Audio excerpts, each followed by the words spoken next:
ವಿಚಾರಣೆ ನಡೆಯಲಿದೆ. ತಮಿಳುನಾಡಿಗೆ ನೀರು ಹರಿಸದಿರಲು ಅಫಿಡವಿಟ್ ಸಲ್ಲಿಸಲಾಗುತ್ತೆ. ಕರ್ನಾಟಕ ಅಫಿಡವಿಟ್ ಸಲ್ಲಿಸಿದೆ. ಪ್ರಬಲ ವಾದಕ್ಕೆ ಕರ್ನಾಟಕ ಸರ್ಕಾರ ತಯಾರಿ ಮಾಡಿಕೊಂಡಿದೆ ಅಂತ ಹೇಳಲಾಗ್ತಾ ಇದೆ. ರಾಜ್ಯಕ್ಕೆ ಕಾವೇರಿ ಎಷ್ಟರ ಮಟ್ಟಿಗೆ ಅಗತ್ಯ ಇದೆ, ರಾಜ್ಯದಲ್ಲಿ ಎಷ್ಟರ ಮಟ್ಟಿಗೆ ಈಗ ನೀರಿನ ತತ್ವಾರ ಇದೆ ಅನ್ನುವಂಥದ್ದನ್ನು ಕೋರ್ಟ್ಗೆ ಮನವರಿಕೆ ಮಾಡಿಕೊಡುವಂಥ ಕೆಲಸವನ್ನು ಕರ್ನಾಟಕದ ವಕೀಲರುಗಳು ಮಾಡ್ತಾರೆ ಅಂತ ಹೇಳಲಾಗಿದೆ.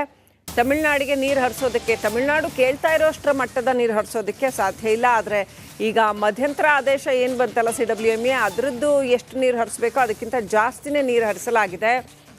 4.5 TMC ನೀರು 15 ದಿನದಲ್ಲಿ ಹರಿಸಬೇಕಾಗಿತ್ತು. ಹತ್ತಿರ 7 TMCವರೆಗೂ ಹರಿಸಲಾಗಿದೆ ಅಂತ ಹೇಳಲಾಗಿದೆ.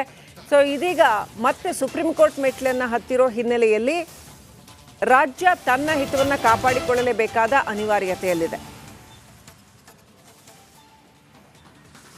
ನಮ್ಮ ರಾಜ್ಯದ ರೈತರ ಹಿತವನ್ನು ಬಲಿ ಕೊಟ್ಟು ನಮ್ಮ ರೈತರ ಹಿಂಗಾರಿನ ಬೆಳೆಗೆ ನೀರನ್ನ ಕೊರತೆ ಮಾಡಿ ನಮಗೆ ಕುಡಿಯೋಕೆ ನೀರಿಲ್ಲದೆ ಪರದಾಡುವಂಥ ಪರಿಸ್ಥಿತಿ ತಂದುಕೊಂಡು ಕಾವೇರಿ ನೀರನ್ನ ಕೊಡೋದಕ್ಕೆ ಸಾಧ್ಯ ಇಲ್ಲ. ಇದನ್ನು ಮನವರಿಕೆ ಮಾಡಿಕೊಡ್ಬೇಕಾಗತ್ತೆ ಸರ್ಕಾರ. ಇನ್ನಷ್ಟು ಅಪ್ಡೇಟ್ ಪಡ್ಕೊಳ್ಳೋಣ. ನಮ್ಮ ಪ್ರತಿನಿಧಿ ಅಭಿಷೇಕ್ ಲೈವ್ ಕನೆಕ್ಟ್ ಆಗಿದ್ದಾರೆ. ಅಭಿಷೇಕ್, ಕಾವೇರಿ ವಿಚಾರದಲ್ಲೂ ಕೂಡ ಇವತ್ತು ತುಂಬ ಇಂಪಾರ್ಟೆಂಟ್ ಡೇ. ಸುಪ್ರೀಂ ಕೋರ್ಟ್ನಲ್ಲಿ ತಮಿಳುನಾಡಿನ ಅರ್ಜಿ ವಿಚಾರಣೆಗೆ ಬಂದಿರತಕ್ಕಂಥದ್ದು. ಸೊ ರಾಜ್ಯ ಯಾವೆಲ್ಲ ಅಂಶಗಳನ್ನು ಸುಪ್ರೀಂ ಕೋರ್ಟ್ ಮುಂದಿಡಲಿದೆ ಅಂತ ಅನಿಸುತ್ತೆ?